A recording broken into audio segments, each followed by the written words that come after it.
জাতীয় থেকে আন্তর্জাতিক, প্রান্তিক জনপদ থেকে নগর, চারপাশে এই মুহূর্তে কোথায় কি ঘটছে তা নিয়ে আয়োজন এখন চারদিক। সঙ্গে আছি আমি হাসিব বিল্লাহ। ঢাকা বিশ্ববিদ্যালয় কেন্দ্রীয় ছাত্র সংসদ নির্বাচন স্থগিতে দেয়া হাইকোর্টের আদেশ করেছেন চেম্বার আদালত। পাশাপাশি SM ফরহাদের প্রার্থিতা কেন বাতিল হবে না জানতে চেয়ে রুল জারি হয়েছে।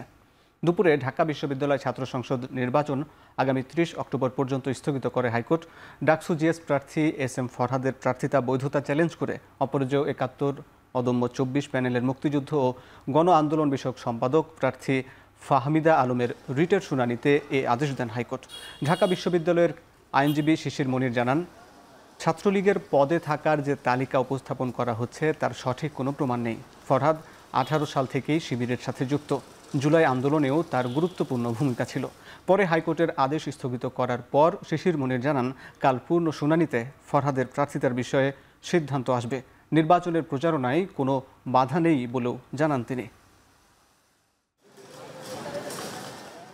মাননীয় চেম্বার জাজ হাইকোর্ট ডিভিশনের এই আদেশ যে ডাকসু নির্বাচনকে স্থগিত করে যে আদেশ দিয়েছিল, এই আদেশকে CMP ফাইল বা সিভিল মিসসেলেনিয়াস পিটিশন ফাইল এবং শুনানির আগ পর্যন্ত স্থগিত আদেশ দিয়েছেন। অর্থাৎ এই মুহূর্তে ঢাকা বিশ্ববিদ্যালয়ের ডাকসু নির্বাচন পরিচালনার ক্ষেত্রে এই মুহূর্তে কোনো বাধা থাকলো না, এবং যে যেখানে প্রচারণা করছেন, নির্বাচনের যে যেখানে প্রতিযোগিতা করছেন তাদের প্রতিযোগিতা করার ক্ষেত্রেও এবং প্রচারণা করার ক্ষেত্রেও কোনো বাধা নাই। আমরা আগামীকালকে সকালে অফিস খুললে CMP দায়ের করব। আশা করি আগামীকালকেই গুরুত্বের বিচারে বাকিটা আদালতে শুনানি হবে। কিন্তু in the mean time high court ডিভিশনের আদেশের কার্যকারিতা স্থগিত থাকবে। অর্থাৎ ডাকসু নির্বাচন আয়োজন, পরিচালনা, ক্যাম্পেইন, ছাত্রদের উৎসাহ এই ব্যাপারে কোনো স্থগিতাদেশ থাকলো না। এদিকে ডাকসু নির্বাচন স্থগিতের খবর ছড়িয়ে পড়তেই বিক্ষোভে নামে শিক্ষার্থীরা। যদিও পরে তার চেম্বার আদালতে স্থগিত হয়, যে কোনো মূল্যে 9 সেপ্টেম্বর নির্বাচন আদায় করার প্রতিশ্রুতি দেন বিভিন্ন প্যানেল প্রার্থীরা। আর কাদা ছুটাছুটি না করে ঐক্য ধরে রাখার আহ্বান জানান ঢাকা বিশ্ববিদ্যালয়ের উপাচার্য। হলপাড়া থেকে ডাকসু চত্বর, TSC পুরো ক্যাম্পাস জুড়ে নামেন শিক্ষার্থীরা। ডাকসু বানচালের ষড়যন্ত্র রুখে দেওয়ার হুঁশিয়ারিতেও হুঁশিয়ারি দেন ছাত্রনেতারা। ছাত্রদলের VP প্রার্থী আবিদ বলেন, ঢাকা বিশ্ববিদ্যালয়ের নিয়োগ দেয়া আইনজীবী জামাতের যে কোনো মূল্যে ডাকসু নির্বাচন হবে বলে প্রত্যয় ব্যক্ত করেন বাগছাস সভাপতি সমর্থিত VP প্রার্থী আব্দুল কাদের, শিবির সমর্থিত সাদিক কায়েম ও স্বতন্ত্র প্যানেলের উমামা ফাতেমা। পরে রাতে সংবাদ সম্মেলনে GS প্রার্থী SM ফরহাদ জানান, নির্বাচনকে কেন্দ্র করে নারীর প্রতি বুলিংয়ের প্রতিবাদ এবং অপরাধীদের বিচারের আওতায় আনতে প্রক্টর বরাবর লিখিত দিয়েছে ছাত্র শিবিরের প্যানেল। এদিকে পারস্পরিক কাদা ছোড়াছুড়ি না করে এই মুহূর্তে ঐক্য ধরে রাখার আহ্বান জানান বিশ্ববিদ্যালয়ের উপাচার্য। আসসালামু আলাইকুম রহমতুল্লাহ। সম্মানিত সাংবাদিক বন্ধুদেরকে বিরুদ্ধে আইন অ্যাকশনে যাচ্ছি বা সেই প্রিপারেশন আছে, ইউনিভার্সিটি কনসার্ন জেনেছি, ব্যাপক সাড়া আছে, ব্যাপক আগ্রহ আছে এবং আমাদের অংশীজনদের জুলাইতে যেমন আমরা রাজপথে চোখে চোখ রেখে মোকাবেলা করেছি, আজকে আমরা আবার রাজপথে নেমে এসেছি নিজের দাবি আদায়ের জন্য। যে কোনো ভাবে এই 9 সেপ্টেম্বরে আদায় করতে হবে। এটা যেমন আমাদের প্রার্থীদের দায়িত্ব, একই সাথে আমাদের ভোটারদেরও দায়িত্ব। আপনারা দেখতে পাচ্ছেন যে এই ডাকসু ইলেকশনকে ঘিরে কত ধরনের ষড়যন্ত্র। ঢাকা বিশ্ববিদ্যালয়ের মেধাবী শিক্ষার্থীদেরকে আমরা অনুরোধ করব, ডাকসু বন্ধ করার জন্য যারা সামনে থেকে পেছন থেকে গুপ্ত অবস্থায় ষড়যন্ত্র করছে তাদেরকে রুখে দিতে হবে। স্পষ্টভাবে জানিয়ে দিতে চাই, এই ঢাকা বিশ্ববিদ্যালয়ের মাটিতে আগামী 9 সেপ্টেম্বর ডাকসু নির্বাচন অনুষ্ঠিত হতেই হবে, হতেই হবে, হতেই হবে। মুজিববাদী বাম যে গোষ্ঠীগুলো আছে তাদের ক্যাম্পাসে না আছে অ্যাকসেপ্টেন্স, না আছে অবস্থান, কিন্তু তারা ডাকসুর মতো এই গুরুত্বপূর্ণ জায়গাগুলোতে এসে এখানে নির্বাচনটাকে, বিশ্ববিদ্যালয়ের পরিবেশকে অস্থিতিশীল করা এবং নির্বাচনকে বানচাল করার জন্য চেষ্টা করছে। ডাকসুকে বন্ধ করার জন্য দীর্ঘদিন যাবত ষড়যন্ত্র লক্ষ্য করছি আমরা। একই সাথে যেটি বলতে চাই যে একজন প্রার্থীর বৈধতা নিয়ে যে রিটটি করা হয়েছিল সেখানে পুরো ডাকসুকে রিলেভেন্ট রাখাটা, এটি আমি মনে করি যে এটি ষড়যন্ত্রের অংশ। নারী শিক্ষার্থীদের প্রতি কেউ অন্য অ্যাপ্রোচে, অনৈতিক অ্যাপ্রোচে, বাজে অ্যাপ্রোচে কোনো কথা বললে কিংবা সে অ্যাপ্রোচে কার্যক্রম পরিচালনা করে, সেটির বিরুদ্ধে আমাদের অ্যাকশন থাকবে। সে জায়গা থেকে তাকে আইনের আওতায় নিয়ে এসে ব্যবস্থা নেওয়ার জন্য আমাদের অভিযোগ পত্র। অবান্তর হালকা কথাবার্তা বললে অসুবিধা হচ্ছে যে অপ্রয়োজনীয় বিতর্ক তৈরি হয় এবং আমাদের এই মুহূর্তে ঐক্য ধরে রাখা একান্ত দরকার। এটি ছাত্রদের দাবি, সেজন্যই সাহস করে গণতন্ত্র চর্চার একটি গুরুত্বপূর্ণ প্রতিষ্ঠানকে সক্রিয়করণে অনেক রকম সীমাবদ্ধতার মধ্যে অংশীদারদেরকে সাথে নিয়ে মাঠে নেমেছি। ডাকসু নির্বাচন ভণ্ডুলের চেষ্টা হলে কঠোর ব্যবস্থা গ্রহণ করা হবে বলে মন্তব্য করেছেন ডিএমপি কমিশনার শেখ সাজ্জাদ আলী। সোমবার সকালে ডিএমপি হেডকোয়ার্টার্সে ডাকসু নির্বাচন নিয়ে নিরাপত্তা সংক্রান্ত সমন্বয় সভায় তিনি একথা বলেন। সভাপতির বক্তব্যে ডিএমপি কমিশনার বলেন, ঢাকা বিশ্ববিদ্যালয় কেন্দ্রীয় ছাত্র সংসদ নির্বাচনের ক্ষেত্রে নির্বাচন কমিশনের দেয়া সকল নির্দেশনা অনুযায়ী সর্বাত্মক সহযোগিতা প্রদানে প্রস্তুত পুলিশ। ডাকসু নির্বাচনকে নিরাপদ ও নির্বিঘ্ন করতে সরকারের সকল সংস্থার সমন্বিত প্রচেষ্টা গুরুত্বপূর্ণ উল্লেখ করে তিনি বলেন, সবাই মিলে কাজ করলে সুষ্ঠু ও শান্তিপূর্ণ নির্বাচন অনুষ্ঠিত হবে। প্রচারণার চতুর্থ দিনে ব্যস্ত সময় পার করছেন জাকসু নির্বাচনের প্রার্থীরা। নিয়মিত জাকসু আয়োজন, পরিবহন সমস্যা সমাধান, সেশন জট নিরসন ও নিরাপত্তা নিশ্চিত করা সহ নানা প্রতিশ্রুতি দিচ্ছেন তারা। সোমবার সকাল থেকেই সাদা কালো লিফলেট হাতে প্রচারণা চালাতে দেখা যায় প্রার্থীদের। দলবল নিয়ে জনসংযোগ করতে দেখা যায় বিভিন্ন প্যানেলের প্রার্থীদের। এদিন স্বতন্ত্র প্রার্থীদেরও নির্বাচনী প্রচারণায় দেখা যায়। দলীয় লেজুর বৃত্তির বাইরে শিক্ষার্থীদের প্রতিনিধি হিসাবে অধিকার আদায়ে কাজ করার প্রতিশ্রুতির কথা জানান তারা। রাজনৈতিক সহাবস্থানে থেকে শিক্ষার্থীদের পরিবহন, চিকিৎসা, খাবার, নিরাপত্তা নিশ্চিতে কাজ করার কথা বলেন তারা। একই সাথে সেশন জট নিরসনেও পদক্ষেপ নেওয়ার অঙ্গীকার করেছেন অনেকেই। রাজনৈতিক বা ব্যক্তিগত রেষারেষির কারণে শিক্ষার্থীদের ফলাফল নষ্ট হচ্ছে, এই যে কিছু কোর বিষয়ে কেউ কথা বলতে চায় না।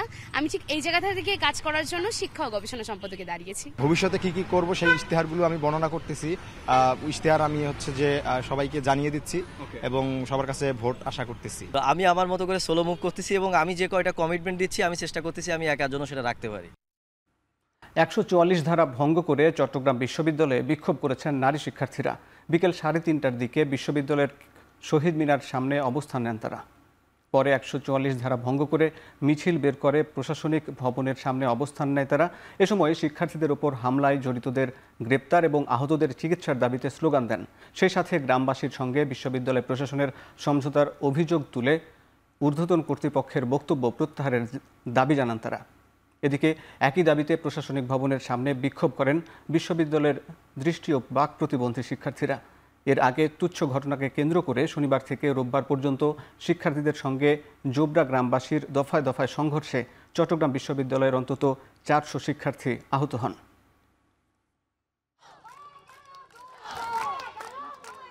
স্থানীয় সন্ত্রাসীদের কর্তৃক শিক্ষার্থীদের উপর হামলা হয়েছে।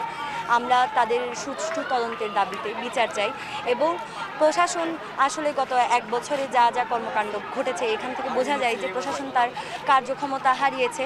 তো আমাদের দাবি যে এই সুষ্ঠু তদন্তের পরে, বিচারের পরে যাতে প্রশাসন নিজ দায়িত্ব পদত্যাগ করে। গত 2 দিনের সংঘর্ষে স্থানীয় যুবলীগ নেতা হানিফ ও তার ভাই ইকবাল গ্রামবাসীকে অস্ত্র সরবরাহ করেছে বলে অভিযোগ করেছেন বিশ্ববিদ্যালয় শাখা ছাত্র শিবির। সোমবার দুপুরে আহতদের খোঁজ নিয়ে চট্টগ্রাম মেডিকেল কলেজ হাসপাতালে গিয়ে এই দাবি জানান সংগঠনের চবি শাখার সভাপতি মোহাম্মদ আলী। পাশাপাশি চাকসু নির্বাচনের তফসিল ঘোষণার পর এমন সংঘর্ষকে নির্বাচন বানচালের অপচেষ্টাও হতে পারে বলেও মনে করছেন তারা। এ সময় আহতদের চিকিৎসার দায়িত্ব নিতে বিশ্ববিদ্যালয় প্রশাসন ও সরকারের প্রতি আহ্বান জানানো হয়। পুরোপুরি নিরাপত্তা নিশ্চিত না হওয়া পর্যন্ত ক্যাম্পাস ও জোবরায় 144 ধারা জারি রাখার দাবি জানান তারা।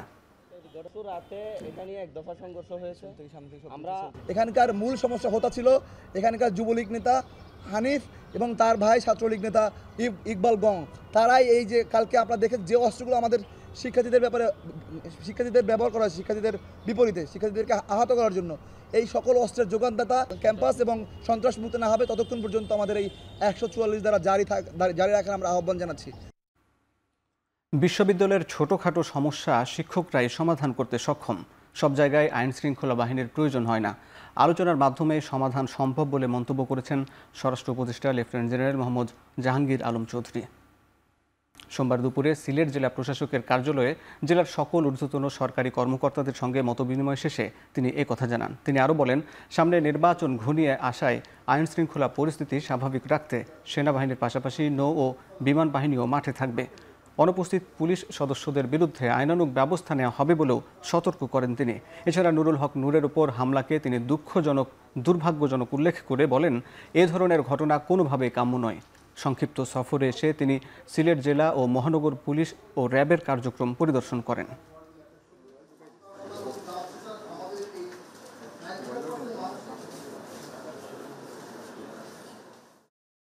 প্রতি সমাজে কিন্তু কিছু কিছু লোক থাকে যারা সমাজটাকে একটা কন্ট্রোলের ভিতরে রাখে। তো এখানেও যেমন ধরেন আমাদের ইউনিভার্সিটিতে যারা শিক্ষকতা করতেছেন এখন ভিসিরা আছেন, তারা খুবই যোগ্য এবং খুবই লার্নেড মানুষ এবং ছাত্ররাও তাদের মেনে চলে। আমার মনে হয় ওনারা এই তাদের যে ছোটোখাটো সমস্যাগুলি আছে আমাদের এই শিক্ষক এবং ছাত্ররা আলোচনার মাধ্যমে তারা সমাধান করতে পারে। নুরুল উপরে যে আক্রমণটা এটা খুবই দুর্ভাগ্যজনক। উনি একটা জাতীয় পর্যায়ের নেতা, ওনার উপরে একটা আক্রমণটা খুবই দুর্ভাগ্যজনক, কিন্তু উনি তাড়াতাড়ি সুস্থ হয়ে যাক, আমরা সবাই আল্লাহর কাছে দোয়া করি। বারবার ধ্বংসের চেষ্টা হলেও বিএনপি চেয়ারপারসন বেগম খালেদা জিয়া ও তারেক রহমানের নেতৃত্বে ঘুরে দাঁড়িয়েছে বিএনপি। দলের ৪৭তম প্রতিষ্ঠাবার্ষিকী উপলক্ষে সাবেক রাষ্ট্রপতি জিয়াউর রহমানের সমাধিতে শ্রদ্ধা জানিয়ে একথা বলেন বিএনপির মহাসচিব মির্জা ফখরুল ইসলাম আলমগীর। তিনি আরও বলেন, ফেব্রুয়ারিতে জাতীয় নির্বাচনে বিএনপি সরকারকে সর্বাত্মক সহযোগিতা করবে। সাবেক রাষ্ট্রপতি জিয়াউর রহমানের সমাধিতে শ্রদ্ধা নিবেদন করে গণমাধ্যমের মুখোমুখি হয়ে মির্জা ফখরুল ইসলাম আলমগীর আরও বলেন, বিএনপি আগামীতে রাষ্ট্র ক্ষমতায় গেলে দলটির ভারপ্রাপ্ত চেয়ারম্যান তারেক রহমানের নেতৃত্বে রাজনৈতিক পরিবর্তন ও অর্থনৈতিক পরিবর্তনের মধ্য দিয়ে দেশকে সমৃদ্ধির দিকে এগিয়ে নিয়ে যাবে। বারবার চেষ্টা করা হয়েছে বিএনপিকে ধ্বংস করে ফেলবার, কিন্তু বিএনপি ফিরিস পাখির মতো প্রতিবার এই আদর্শকে নিয়ে, জিয়াউর রহমানের আদর্শকে নিয়ে, খালেদা জিয়ার আদর্শকে নিয়ে জেগে উঠেছে। আগামী ফেব্রুয়ারি মাসে 26শে ফেব্রুয়ারি মাসে যে নির্বাচন অনুষ্ঠানের কথা আছে, সেই নির্বাচন অনুষ্ঠান সুষ্ঠুভাবে বা সর্বোত্তম সহযোগিতা করা, সাহায্য করা। এদিকে দেশের বিভিন্ন স্থানেও নানা কর্মসূচির মধ্য দিয়ে পালিত হয় বাংলাদেশ জাতীয়তাবাদী দল বিএনপির ৪৭তম প্রতিষ্ঠাবার্ষিকী। সোমবার সকাল থেকে ফ্রি মেডিকেল ক্যাম্প, র্যালি, আলোচনা সভাসহ মিলাদ মাহফিল অনুষ্ঠিত হয়। বগুড়ায় বিএনপি কার্যালয়ে দলীয় পতাকা উত্তোলন ও প্রতিষ্ঠাতা রাষ্ট্রপতি জিয়াউর রহমানের প্রতিকৃতিতে ফুল দিয়ে শ্রদ্ধা জানিয়েছে কর্মসূচি শুরু হয়। পরে শহীদ জিয়াউর রহমান শিশু হাসপাতালে ফ্রি চিকিৎসা সেবা দেওয়া হয়। এদিকে বরিশালে প্রতিষ্ঠাবার্ষিকী উপলক্ষে হাসপাতাল রোড থেকে র্যালি শুরু হয়ে শহরের বিভিন্ন সড়ক প্রদক্ষিণ করে। র্যালিতে অংশগ্রহণকারী নেতাকর্মীরা বলেন, দেশে স্থিতিশীলতা ফিরিয়ে আনতে জাতীয় নির্বাচন জরুরি, তবে তা পিআর পদ্ধতিতে নয়। আর ময়মনসিংহে প্রতিষ্ঠাবার্ষিকী উপলক্ষে বের হয় বর্ণাঢ্য শোভাযাত্রা। এতে অংশ নেন স্থানীয় বিএনপির নেতাকর্মীরা। টাঙ্গাইলেও নানা আয়োজনে পালিত হয় দিনটি।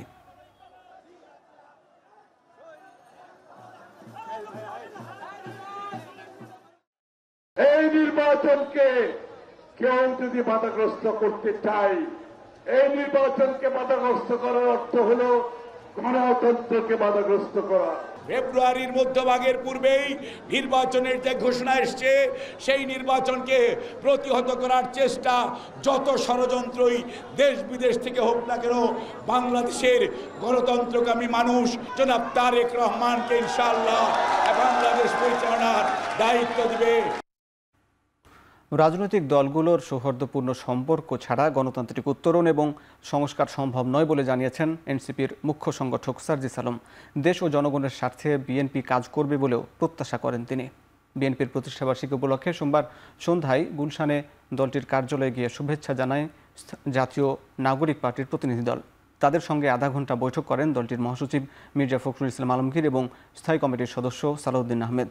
বৈঠক শেষে ব্রিফিংয়ে দলের জ্যেষ্ঠ যুগ্ম আহ্বায়ক সামান্তা শারমিন বলেন, এই শুভেচ্ছা বিনিময়ের মধ্য দিয়ে গণতান্ত্রিক চর্চার সিঁড়ি অতিক্রম হলো, তবে সর্বোচ্চ আদালতকে ব্যবহার করে রাজনৈতিক ফায়দা নেওয়া যাবে না বলেও জানান তিনি।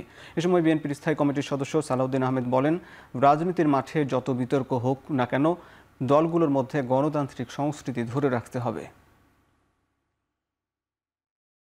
গণতান্ত্রিক চর্চায় এখানেই তাদের শেষ নয় এবং তারা আরও সামনে এগিয়ে যাবে এবং সেই সাথে যারা ত্যাগী নেতা আছেন, বিভিন্ন মহলে যারা ত্যাগী নেতা আছেন, যারা মহানগরে আছেন, বিভিন্ন জেলায় আছেন, তারা যারা এই 15 বছর যে জুলুম সহ্য করেছেন তাদেরকে উঠিয়ে আনার ব্যাপারে, তরুণ নেতৃত্ব উঠিয়ে আনার ব্যাপারে বিএনপি তাদের অঙ্গীকার ব্যক্ত করেছে। আমরা মনে করি যে আগামীর বাংলাদেশের যে কাঙ্ক্ষিত অগ্রগতি, আমরা যে প্রত্যাশা করি, এই অগ্রগতির অন্যতম একটি অগ্রগতি হওয়া উচিত যে আমাদের রাজনৈতিক দলগুলোর মধ্যে এই সৌহার্দ্যপূর্ণ সম্পর্ক। মাঠে আমরা যে রকমই তর্ক বিতর্ক বক্তৃতা দেই না কেন, এই রাজনৈতিক সংস্কৃতি আমাদের মধ্যে চালু থাকতে হবে যে আমরা পরস্পর তর্ক করব, বিতর্ক করব, ভিন্নমত পোষণ করব, কিন্তু সৌহার্দ্যমূলক আলাপ আলোচনার ভিত্তিতে পারস্পরিক শ্রদ্ধা, পারস্পরিক আলোচনা এটা চালু থাকবে। এটাই রাজনৈতিক সংস্কৃতি। জাতীয় পার্টি সহ স্বৈরাচারের দোসর দলগুলোর বিচার এবং গণ অধিকার পরিষদের সভাপতি নুরুল হক নূরের উপর হামলার বিচারের বিষয়ে একমত হয়েছে বিএনপি, জামাত, এনসিপি, ইসলামী আন্দোলন সহ 22টি রাজনৈতিক দল। বিকেলে গণ অধিকার পরিষদের কেন্দ্রীয় কার্যালয়ে বৈঠক শেষে একথা জানান গণ অধিকারের সাধারণ সম্পাদক নুরুল হক নূরের ওপর হামলার ঘটনায় বিচার বিভাগীয় তদন্ত কমিটি গঠন করতে এ সময় 48 ঘন্টার আলটিমেটাম দেন তিনি। পাশাপাশি হামলাকারীদের দ্রুত গ্রেপ্তারের দাবি জানান। ফ্যাসিবাদ বিরোধী শক্তির কর্মসূচি হিসাবে কেন্দ্রীয় শহীদ মিনারে সংহতি সমাবেশের আয়োজন করা হবে বলেও জানান তিনি। বৈঠকে অংশ নেওয়া সব রাজনৈতিক দলের প্রতিনিধিরা সামনের দিনগুলোতে ঐক্যবদ্ধ থাকবেন বলে প্রতিশ্রুতি দেন। 48 ঘন্টার মধ্যে বিচার বিভাগীয় তদন্ত কমিটি গঠন করতে হবে। সরকার ইতোমধ্যে বিচার বিভাগীয় তদন্ত কমিটি গঠন করার আশ্বাস দিয়েছেন, ঘোষণা দিয়েছেন। আওয়ামী লীগ এবং তার দোসর জাতীয় পার্টি সহ 14 দল তাদের বিচারের ব্যাপারে এই সবাই একমত পোষণ করেছে। পিআর ইস্যুতে সব রাজনৈতিক দলকে নিয়ে জাতীয় সংলাপ করার আহ্বান জানিয়েছেন জামাতে ইসলামীর সেক্রেটারি জেনারেল অধ্যাপক মিয়া গোলাম পরোয়ার। এ সময় কোনো সাজানো পাতানো নির্বাচন হলে জনগণ মেনে নেবে না বলেও হুঁশিয়ারি দেন তিনি। বিকেলে জাতীয় প্রেস ক্লাবে পিআর পদ্ধতিতে নির্বাচন ও জুলাই সনদের আইনি ভিত্তি শীর্ষক গোলটেবিল বৈঠকে তিনি একথা বলেন। তিনি বলেন, একটি রাজনৈতিক দল পিআর নিয়ে জাতিকে বিভ্রান্ত করছে। একটি জরিপের ফলাফল তুলে ধরে তিনি দাবি করেন, দেশের ৭১% মানুষ পিআর পদ্ধতিতে নির্বাচন চায়। কোনো রাজনৈতিক দলের চাপ অনুভব করলে বিষয়টি গণভোটের জন্য ছেড়ে দেওয়ার তাগিদ দেন তিনি। গণভোটে পিআর না টিকলে জামাতের আর কোনো আপত্তি নেই বলেও জানান তিনি। যে কালো অতীতকে বিদায় করেছি, সেই অতীতকে যারা নিয়ে আসতে চায় তারাই শুধু পিআর পদ্ধতি নির্বাচনকে ভয় পাচ্ছে। কারণ পিআর পদ্ধতি ইলেকশন হলে ভোটারদের প্রপার রিপ্রেজেন্টেশন হবে, ছোট বড় সব দলের অংশীদারিত্বের ভিত্তিতে একটা সরকার হবে। বাংলাদেশের বেশিরভাগ জনগণের, বেশিরভাগ ভোটারের যারা প্রতিনিধিত্ব করে, জরিপ করে দেখেন, আমরা কালকে প্রধান উপদেষ্টার সাথে সাক্ষাতে সে কথা আমরা বলে এসেছি, বেশিরভাগ ভোটারের প্রতিনিধিত্ব যারা করে সেই সব দলগুলি এখন পিআর এর পক্ষে। প্রধান উপদেষ্টা ডক্টর মোহাম্মদ ইউনূস দেশের আরও 7টি রাজনৈতিক দলের সঙ্গে বৈঠক করবেন। মঙ্গলবার বিকেল 5টায় ওই বৈঠক অনুষ্ঠিত হবে। প্রধান উপদেষ্টার বাসভবন যমুনায় এই বৈঠক অনুষ্ঠিত হবে বলে তার প্রেস উইং থেকে জানানো হয়। তবে কোন কোন দলের সঙ্গে বৈঠক হবে সে তথ্য জানানো হয়নি। এর আগে রোববার 3টি রাজনৈতিক দলের সঙ্গে বৈঠক করেন প্রধান উপদেষ্টা। বাংলাদেশ জাতীয়তাবাদী দল, বিএনপি, জামাত ইসলামী ও জাতীয় নাগরিক পার্টির সঙ্গে পৃথক ওই বৈঠকে তিনি বর্তমান রাজনৈতিক পরিস্থিতি ও আসন্ন জাতীয় নির্বাচন নিয়ে আলোচনা করেন।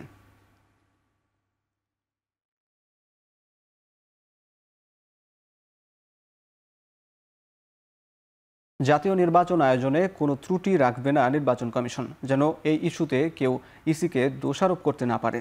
ঢাকায় নিযুক্ত যুক্তরাষ্ট্রের ভারপ্রাপ্ত রাষ্ট্রদূত ট্রেসিয়ান জ্যাকবসনকে এমনই কথাই জানিয়েছেন প্রধান নির্বাচন কমিশনার এএমএম নাসির উদ্দিন। দুপুরে আগারগাঁওয়ে নির্বাচন ভবনে প্রধান নির্বাচন কমিশনারের সাথে বৈঠক করেন যুক্তরাষ্ট্রের ভারপ্রাপ্ত রাষ্ট্রদূত। বৈঠক শেষে মার্কিন রাষ্ট্রদূত বলেন, সুষ্ঠু ও অবাধ নিরপেক্ষ নির্বাচন অনুষ্ঠানে বাংলাদেশকে সহযোগিতা করতে চাই ওয়াশিংটন। শুনতে চাই সবার মতামত, তবে যুক্তরাষ্ট্র নির্দিষ্ট কোনো রাজনৈতিক দলকে সমর্থন করে না। বৈঠকে মার্কিন দূতাবাসের রাজনৈতিক কর্মকর্তা জেমস স্টেওয়ার্ট এবং রাজনৈতিক বিশেষজ্ঞ ফিরোজ আহমেদ উপস্থিত ছিলেন। পরের দিনই কিন্তু চিঠি পেয়ে গেছি, সন্ধ্যা চিঠি পেয়ে গেছি ওনার। দেশের জনগণকে সাথে নিয়ে সর্বশক্তি দিয়ে একটা সুন্দর যাতে ইলেকশন হয় সেই চেষ্টা আমাদের থাকবে, এখানে কোনো আমাদের চেষ্টার কোনো ঘাটতি থাকবে না। আর আরেকটা জিনিস ওনাকে বলেছি, দেখেন আমরা নতুন কতগুলো জিনিস এবার আমাদেরকে করতে হচ্ছে, যেমন এই যে প্রবাসী ভোটটা, যেটা আগে বিধান থাকলেও ব্যালট, এই যে পোস্টাল ব্যালট থাকলেও কেউ এক্সিকিউশনে যায় নাই, এবার আমরা তো ম্যাসিভ স্কেলে প্রবাসী ভোটের জন্য আমরা ব্যবস্থা করতেছি। সরকার পরিবর্তন, জরুরি অবস্থা বা তত্ত্বাবধায়ক সরকার নিয়ে ছড়ানো হচ্ছে গুজব, এ নিয়ে বিচলিত হওয়ার কোনো কারণ নেই বলে মন্তব্য করেছেন আইন উপদেষ্টা অধ্যাপক আসিফ নজরুল। বিকেলে সচিবালয়ে সাংবাদিকদের একথা বলেন তিনি। আইন উপদেষ্টা বলেন, প্রধান উপদেষ্টা বা রাষ্ট্রপতির সাথে সেনাপ্রধানের সাক্ষাৎ একটি রুটিন কাজ। ফেব্রুয়ারিতে নির্বাচন করতে সরকার দৃঢ় প্রতিজ্ঞ, সে অনুযায়ী কাজ করছে সরকার। নির্বাচন নিয়ে দলগুলোর মতপার্থক্য অচিরেই দূর হয়ে যাবে বলে এ সময় আশা প্রকাশ করেন তিনি। আমরা সরকারের পক্ষ থেকে ফেব্রুয়ারিতে নির্বাচন করার ব্যাপারে দৃঢ় প্রতিজ্ঞ, এটা আমাদের প্রধান উপদেষ্টা বারবার বলেছেন। নির্বাচন কমিশনকেও সেরকম ইনস্ট্রাকশন দেওয়া হয়েছে, ওনারা সকল পদক্ষেপ গ্রহণ করছেন। তার আগে কিছু বিষয়ে যে মতভিন্নতা রয়েছে বা মতভেদ রয়েছে, সেটা আমরা আশা করি সেটা দূর হয়ে যাবে। রাষ্ট্রপতি মোহাম্মদ শাহাবুদ্দিন ও প্রধান উপদেষ্টা অধ্যাপক মোহাম্মদ ইউনূসের সঙ্গে সাক্ষাৎ করেছেন সেনাপ্রধান জেনারেল ওয়াকারুজ্জামান। সকালে প্রথমে প্রধান উপদেষ্টার সঙ্গে সাক্ষাৎ করেন তিনি, এরপর রাষ্ট্রপতির সঙ্গে তিনি সাক্ষাৎ করেন। সংবাদ বিজ্ঞপ্তির মাধ্যমে এ তথ্য জানিয়েছে আইএসপিআর। এতে বলা হয়, সেনাবাহিনী প্রধান জেনারেল ওয়াকারুজ্জামান রাষ্ট্রীয় অতিথি ভবন যমুনায় প্রধান উপদেষ্টার সঙ্গে ও পরে বঙ্গভবনে রাষ্ট্রপতির সঙ্গে সৌজন্য সাক্ষাৎ করেন। সাক্ষাৎকালে সেনাবাহিনী প্রধান সম্প্রতি তার চীন সফরে অনুষ্ঠিত বিভিন্ন বৈঠকের অভিজ্ঞতা ও আলোচনার গুরুত্বপূর্ণ দিক তুলে ধরেন। পাশাপাশি দেশের সামগ্রিক আইন শৃঙ্খলা পরিস্থিতি এবং তা উন্নয়নে সেনাবাহিনীর ভূমিকা নিয়ে মতবিনিময় করেন। আলোচনায় সেনাপ্রধান আশ্বস্ত করেন, আইন শৃঙ্খলা পরিস্থিতির উন্নয়ন ও জনগণের নিরাপত্তা নিশ্চিতে সেনাবাহিনী সর্বাত্মক সহযোগিতা অব্যাহত রাখবে। জুলাই আগস্ট আন্দোলনে সংঘটিত মানবতাবিরোধী অপরাধের মামলায় সাবেক প্রধানমন্ত্রী শেখ হাসিনা ও সাবেক স্বরাষ্ট্রমন্ত্রী আসাদুজ্জামান খান কামাল সহ ৩ জনের বিরুদ্ধে ১০ম দিনে ৬ জন সাক্ষ্য দিয়েছেন। এ নিয়ে এই মামলায় মোট ৩৫ জনের সাক্ষ্য গ্রহণ ও জেরা শেষ হয়েছে। পরবর্তী সাক্ষ্য গ্রহণ হবে মঙ্গলবার। সোমবার আন্তর্জাতিক অপরাধ ট্রাইব্যুনাল ১-এর চেয়ারম্যান বিচারপতি মোহাম্মদ গোলাম মর্তুজা মজুমদারের নেতৃত্বাধীন বিচারিক প্যানেল এ দিন ধার্য করেন। এদিন বেলা 11:30 থেকে বিকেল 3:30 পর্যন্ত সাক্ষ্য গ্রহণ চলে। মাঝে কিছুক্ষণ বিরতি দেওয়া হয়। ট্রাইব্যুনালে আজ জবানবন্দি দেওয়া সাক্ষীরা হলেন সিলেটের স্থানীয় সাংবাদিক মোহাম্মদ মেহেদি হাসান, সাংবাদিক হুমায়ুন কবির লিটন, মুগদা মেডিকেল কলেজ হাসপাতালের সহকারী পরিচালক ডাক্তার হাসনাত আল মতিন, ঢাকায় সম্মিলিত সামরিক হাসপাতালের ট্রমা ম্যানেজমেন্ট সেন্টারে কর্মরত ওয়ারেন্ট অফিসার তারেক নাসরুল্লাহ, জাতীয় অর্থোপেডিক হাসপাতাল ও পুনর্বাসনের সহকারী পরিচালক ডাক্তার মোহাম্মদ রশিদুল আলম ও কুর্মিটোলা জেনারেল হাসপাতালের senior store officer doctor Rahat bin Kasem. জবানবন্দি শেষে তাদের জেরা করেন শেখ হাসিনা ও কামালের পক্ষে রাষ্ট্র নিযুক্ত আইনজীবী মোহাম্মদ আমির হোসেন। প্রসিকিউশনের পক্ষে শুনানি করেন প্রসিকিউটর মিজানুল ইসলাম ও প্রসিকিউটর গাজী MH তামিম। এ সময় উপস্থিত ছিলেন প্রসিকিউটর ফারুক আহমদ, মইনুল করিম, তারেক আবদুল্লাহ সহ অন্যরা। তিনি তার সাক্ষ্যে কিভাবে তাকে হত্যা করেছে, কারা অর্থাৎ কাদের উপস্থিতিতে গুলি করা হয়েছে তার বর্ণনা দিয়েছেন। ওইখানকার 3 জন পুলিশ অফিসারের নাম উনি উল্লেখ করেছেন। আর একজন সাক্ষী আর এক পত্রিকার সাংবাদিক, উনি একই ঘটনার বিবৃতি করবেন বা বিবৃতি দিবেন, এই কারণে তাকে আমরা টেন্ডার করেছি। আসামি পক্ষ থেকে তাদের জেরা করা হয়নি। একজন সিজার উইটনেস ডাক্তারকে আমরা সাক্ষী দিয়েছি, বাকি 3 জন সাক্ষী দিবেন। একজন হচ্ছে মুগদা হাসপাতালের, একজন হচ্ছে CMH-এর, একজন হচ্ছে নিটোরের এবং আরেকজন আরেকটা হাসপাতাল। 11 তারিখ চার্জ গঠন শুনানির জন্য দিন ধার্য হয়েছে। এর মধ্যে অনারেবল ট্রাইব্যুনাল স্টেট ডিফেন্স নিয়োগ করবেন। শেখ হাসিনা কন্যা সাইমা ওয়াজেদ পুতুলের বিরুদ্ধে প্রতিবন্ধীদের সহায়তার নামে সূচনা ফাউন্ডেশন খুলে প্রায় 450 কোটি টাকা আত্মসাতের প্রমাণ পেয়েছে দুদক। একই সঙ্গে 930 কোটি টাকার বেশি সন্দেহজনক লেনদেনের অভিযোগে তার বিরুদ্ধে মামলা করেছে সংস্থাটি।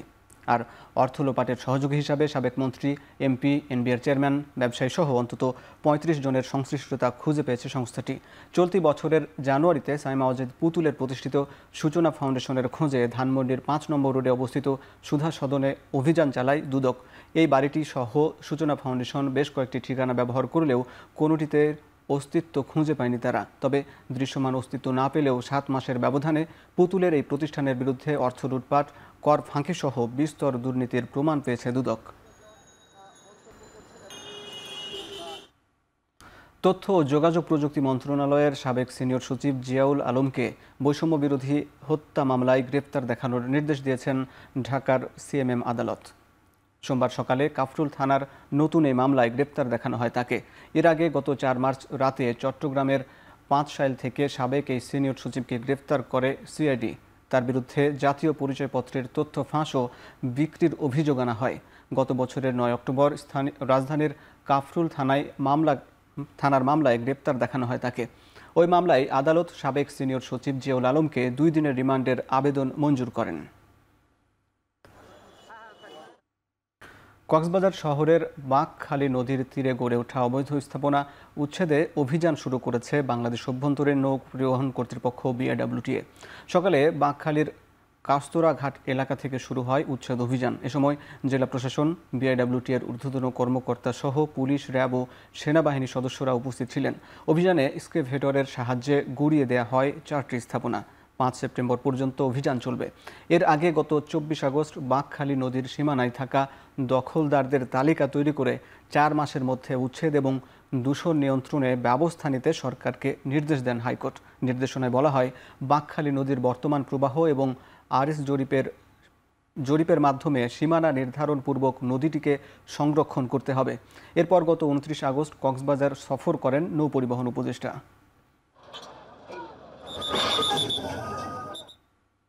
নোয়াখালীতে অবৈধ স্থাপনা উচ্ছেদে ভ্রাম্যমাণ আদালতের অভিযানের সময় সড়ক অবরোধ করে বিক্ষোভ করেছে উত্তেজিত জনতা। এ সময় নির্বাহী ম্যাজিস্ট্রেটের গাড়ি ভাঙচুর করা হয়েছে। পরিস্থিতি নিয়ন্ত্রণে ঘটনাস্থলে ছুটে যায় পুলিশ ও সেনাবাহিনীর একাধিক টিম। পুলিশ জানায়, বেলা 11:30টার দিকে ভ্রাম্যমাণ আদালতের নির্বাহী ম্যাজিস্ট্রেট ফাহিম হাসান খানের নেতৃত্বে অভিযান শুরু হয়। শহরের প্রধান সড়কের দুপাশের অবৈধ স্থাপনা উচ্ছেদকালে উত্তেজিত জনতা সড়ক অবরোধ করে বিক্ষোভ করে। এ সময় ম্যাজিস্ট্রেটের গাড়ি ভাঙচুর করা হয়। পরিস্থিতি নিয়ন্ত্রণে ঘটনাস্থলে ছুটে যায় পুলিশ ও সেনাবাহিনীর একাধিক টিম। এ সময় পরিস্থিতি কিছু শান্ত হয়। দীর্ঘ সময় সড়ক বন্ধ থাকায় যানজটের সৃষ্টি হয়। দুর্ভোগে পড়েন সাধারণ মানুষ। আইসিইউ থেকে গণ অধিকার পরিষদের সভাপতি নুরুল হক নূরকে কেবিনে স্থানান্তর করা হয়েছে। বিষয়টি জানিয়েছেন দলটির গণমাধ্যম সমন্বয়ক। এর আগে সকালে ঢাকা মেডিকেলের পরিচালক ব্রিগেডিয়ার জেনারেল মোহাম্মদ আসাদুজ্জামান জানান, নূরের শারীরিক অবস্থার উন্নতি হচ্ছে। আগামী 1 সপ্তাহের মধ্যে তাকে রিলিজ দেয়া যাবে। তবে শরীরের বিভিন্ন অংশের ক্ষত সেরে উঠতে 4 থেকে 6 সপ্তাহ সময় লাগবে। পাশাপাশি নাকের ভাঙা অংশ নির্দিষ্ট স্থানে থাকায় দ্রুতই নাক স্বাভাবিক হয়ে যাবে। চিকিৎসকদের পরামর্শে স্বাভাবিক খাবার গ্রহণ করতে পারছেন নূর। এদিন নূরের শারীরিক অবস্থার খোঁজ নিতে ঢাকা মেডিকেলে যান নৌ পরিবহন উপদেষ্টা এম সাখাওয়াত হোসেন। যেটা সাবঅ্যারাকনয়েড হেমোরেজ ছিল মাইল্ড, এটা রিজলভ হয়ে গেছে। আমরা গতকাল থেকে ওনাকে বলেছি যে নর্মাল খাবার খেতে, কিন্তু খেতে গেলে ওনার একটু ব্যথা লাগছে, এইটুকু।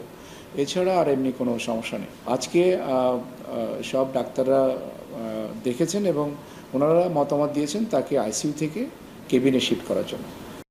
সংবিধান, রাষ্ট্র, নির্বাচন ও অর্থনীতি সহ সব খাতে সংস্কারের যে বাসনা নিয়ে মানুষ মুখে ছিল, সময়ের সাথে সাথে তা স্থমিত হয়ে গেছে বলে মন্তব্য করেছেন নাগরিক প্ল্যাটফর্মের আহ্বায়ক ও গবেষণা সংস্থা সেন্টার ফর পলিসি ডায়ালগের সম্মানীয় ফেলো দেবপ্রিয় ভট্টাচার্য। সোমবার সকালে গুলশানের একটি হোটেলে বাংলাদেশ রিফর্ম ওয়াচ নামে নতুন একটি প্ল্যাটফর্মের উদ্বোধনী অনুষ্ঠানে মন্তব্য করেন তিনি। অনুষ্ঠানে গেল সরকারের স্বৈরাচারী ও অলিগার্ক অর্থনীতি বিলুপ্ত করার দাবি জানান সিপিডির চেয়ারম্যান অধ্যাপক রহমান সোবহান। আমরা যেভাবে এই যুক্ত হয়েছিলাম বর্তমান সরকারের সাথে, সংস্কার প্রক্রিয়ার সাথে, আজকে এই মুহূর্তে সেই উৎসাহ অনেক সীমিত হয়ে গেছে। এটি একটি অভিজ্ঞতার ভিতর দিয়ে গেছে। আমরা দেখেছি যে যেই সংস্কার প্রক্রিয়ার কথা আমরা বললাম, সেই সংস্কার প্রক্রিয়ার যে উদ্যোগ সরকারের পক্ষ থেকে নিল, তার ভিতরে যে সমস্ত কমিটি হলো, যে সমস্ত কমিশন হলো, তার ভিতরে প্রান্তিক জনগোষ্ঠী, সংখ্যালঘু জনগণ এবং বিভিন্ন অসুবিধাগ্রস্ত মানুষের প্রতিনিধিত্ব যথোপযুক্তভাবে ছিল না। Then what reforms exactly are to be implemented in 6 months' time? If you had any reforms that you wish to implement, presumably this should have been articulated 6 months ago, so that there would be enough lead time to go through a process of reform implementation. জাতীয় cancer হাসপাতালের স্বাস্থ্যসেবার মানোন্নয়নে হাসপাতাল কর্তৃপক্ষকে 1 কোটি টাকার check হস্তান্তর করেছে বাংলাদেশ জামাত ইসলামী। সোমবার দুপুরে হাসপাতাল সংলগ্ন মিলনায়তনে জাতীয় ক্যান্সার ইনস্টিটিউটের পরিচালকের হাতে চেকটি হস্তান্তর করেন ডাক্তার SM খালিদুজ্জামান ও ঢাকা উত্তরের আমির মোহাম্মদ সেলিম উদ্দিন। এ সময় সেলিম উদ্দিন বলেন, অন্যান্য রাজনৈতিক দল শুধু নিজের আখের গোছাতে ব্যস্ত থাকলেও জামাত মানুষের কল্যাণের রাজনীতি করে আসছে। পিআর পদ্ধতিতে নির্বাচন হলে কালো টাকা ও পেশি শক্তির ব্যবহার বন্ধ হবে বলেও মনে করেন তিনি। আশা করেন দেশের অধিকাংশ জনগণের চাওয়া মেনে নেবেন প্রধান উপদেষ্টা।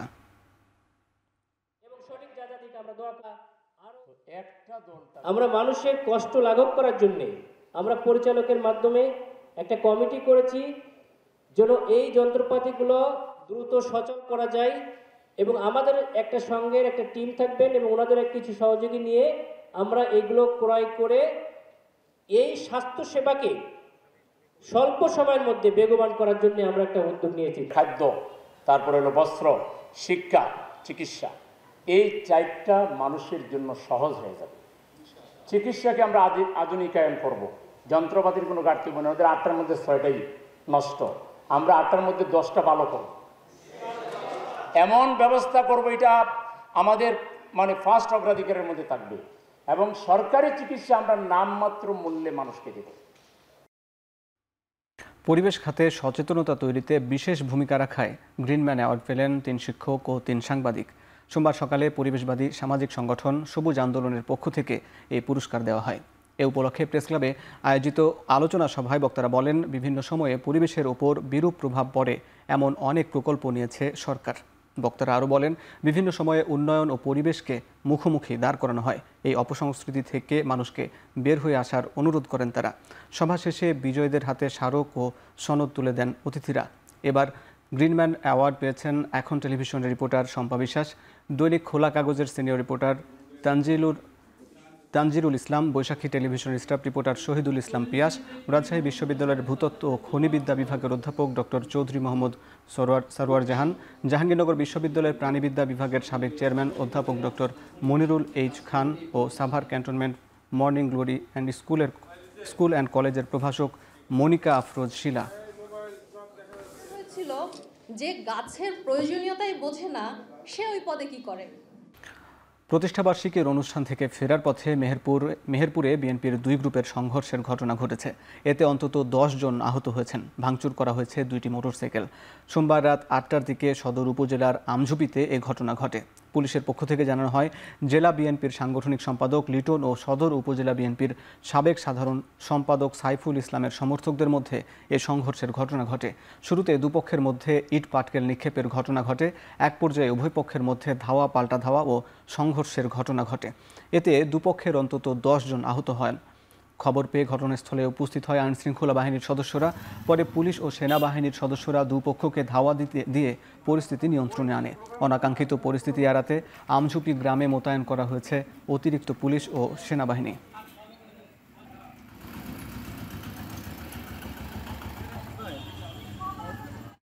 নাটোর জেলা বিএমের আহ্বায়ক ও ক্লিনিক মালিক ডায়াগনস্টিক অ্যাসোসিয়েশনের সভাপতি ডাক্তার আমিনুল ইসলামের গলা কাটা মরদেহ উদ্ধার করা হয়েছে।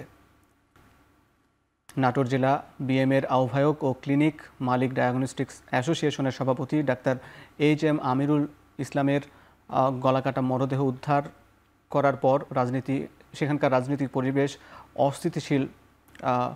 অস্থিতিশীল।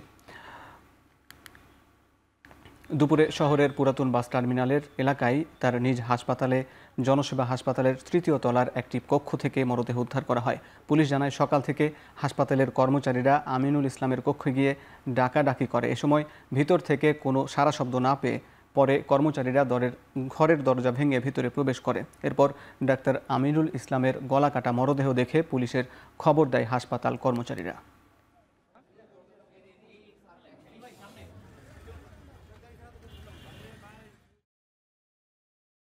দিনাজপুরের বীরগঞ্জের আত্রাই নদীতে গোসলে নেমে 2 শিশু নিখোঁজ হয়েছে। সোমবার দুপুরে উপজেলার মাধবের ঘাট এলাকায় শিশু 2টি গোসলে নামলে তারা নিখোঁজ হয়। এদের মধ্যে এক শিশুর মরদেহ উদ্ধার করেছে ফায়ার সার্ভিসের সদস্যরা। স্থানীয়রা জানান, দুপুরে কয়েকজন শিশু একসঙ্গে নদীতে গোসলে নামে। এ সময় তাদের মধ্যে রুকাইয়া ও আলিফা নামের 2 শিশু স্রোতে নদীতে তলিয়ে যায়। খবর পেয়ে দ্রুত ঘটনাস্থলে পৌঁছে ফায়ার সার্ভিস ও স্থানীয়রা উদ্ধার তৎপরতা শুরু করে। অভিযানে রুকায়ার মরদেহ উদ্ধার করা গেলেও আলিফা এখনও নিখোঁজ রয়েছে। তারা দুজনই কাহারোল উপজেলার মুর্শিদপুর গ্রামের বাসিন্দা।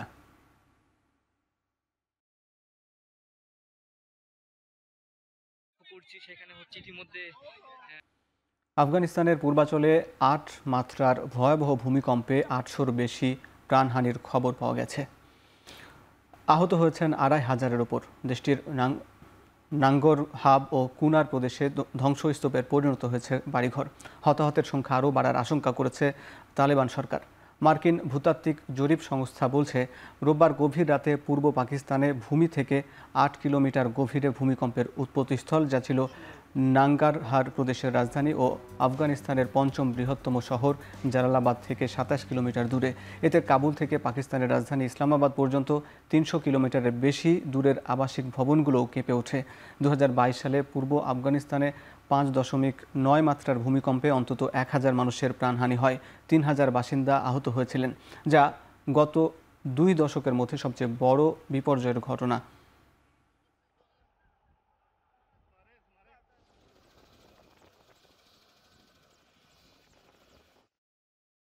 রাশিয়া থেকে তেল কেনার কারণে ভারতীয় পণ্যের উপর ডোনাল্ড ট্রাম্পের ঘোষিত মোট 50% শুল্কের চাপে ভারত সম্প্রতি সব ধরনের মার্কিন পণ্য আমদানির উপর ধার্যকৃত শুল্ক প্রত্যাহারের প্রস্তাব দিয়েছে।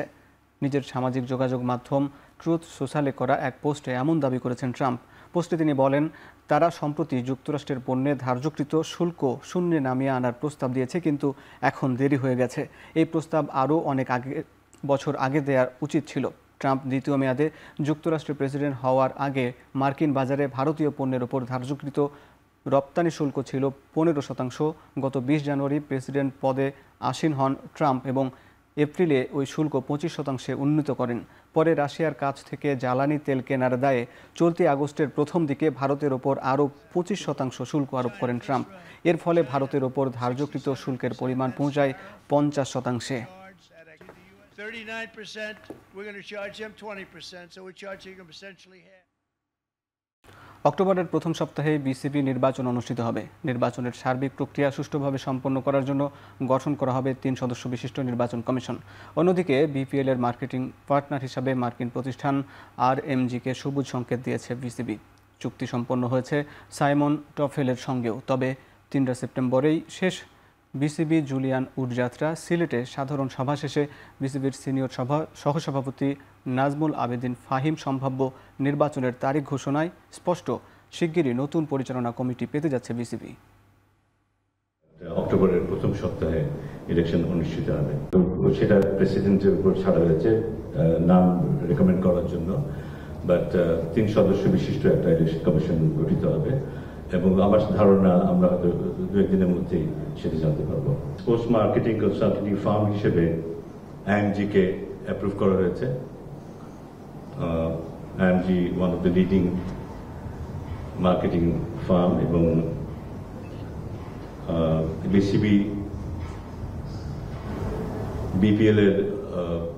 বিপিএল-কে একটা, আমরা জানি বিপিএল-এর কি অবস্থা এখন, বিপিএল-এর মান পুনরুত্থানের যে অনেকগুলো পদক্ষেপ নিচ্ছে তার মধ্যে এটা একটা অন্যতম। আসন্ন নারী ওয়ানডে বিশ্বকাপে আইসিসির যুগান্তকারী সিদ্ধান্ত নিয়েছে। পুরুষদের থেকেও বেশি পুরস্কার ঘোষণা নারী বিশ্বকাপে। আগামী 30 সেপ্টেম্বর থেকে ভারত ও শ্রীলঙ্কায় অনুষ্ঠিত হবে নারী ওয়ানডে বিশ্বকাপ। 8 দলের এই আসরে এবার পুরস্কার ধরা হয়েছে বাংলাদেশি টাকায় প্রায় 153 কোটি টাকা, যা আগের আসরের প্রাইজ মানির চেয়ে 4 গুণ বেশি। সবচেয়ে উল্লেখযোগ্য বিষয়, টাকার অঙ্কটি 2023 সালে অনুষ্ঠিত ছেলেদের ওয়ানডে বিশ্বকাপের তুলনায় প্রায় $10 মিলিয়ন বেশি। 2022 ওয়ানডে বিশ্বকাপে চ্যাম্পিয়ন অস্ট্রেলিয়া পেয়েছিল মাত্র $1.32 মিলিয়ন। এবার চ্যাম্পিয়নদের প্রাইজ মানি বেড়ে দাঁড়ালো $4.48 মিলিয়ন। রানার আপ দল পাবে $2.24 মিলিয়ন। এশিয়া কাপ হকিতে গ্রুপ পর্বের শেষ ম্যাচে দক্ষিণ কোরিয়ার কাছে 5-1 গোলে হেরেছে বাংলাদেশ। বিপুল থেকেই তাই 68-র সুপার 4-এ খেলবে মালয়েশিয়া ও দক্ষিণ কোরিয়া। টুর্নামেন্ট থেকে বাদ পড়লেও বাংলাদেশিদের জন্য থাকছে বড় একটি সুযোগ। আসছে বছর নেদারল্যান্ডস ও বেলজিয়ামে হতে যাওয়া বিশ্বকাপ হকিতে অংশ নিতে বাছাই পর্ব খেলার সম্ভাবনা থাকছে লাল সবুজদের। এশিয়া কাপে পঞ্চম কিংবা ষষ্ঠ হতে পারলেই মিলবে সে টিকিট। 4 সেপ্টেম্বর কাজাখস্তানের বিপক্ষে ম্যাচটি জয় পেলে বিশ্বকাপ বাছাইয়ে খেলার যোগ্যতা অর্জন করবে বাংলাদেশ। সেই সাথে পঞ্চম ও ষষ্ঠ স্থান নির্ধারণী ম্যাচ খেলার সুযোগ পাবে বাংলাদেশ হকি জাতীয় দল। শেষ করছি এখন চারদিক। এখন টেলিভিশন ওয়েবসাইটে দেখতে ভিজিট করুন www.ekhon.tv, ফেসবুকে দেখুন facebook.com/tv.ekhon এবং ইউটিউবে দেখুন youtube.com/c/ekhon tv।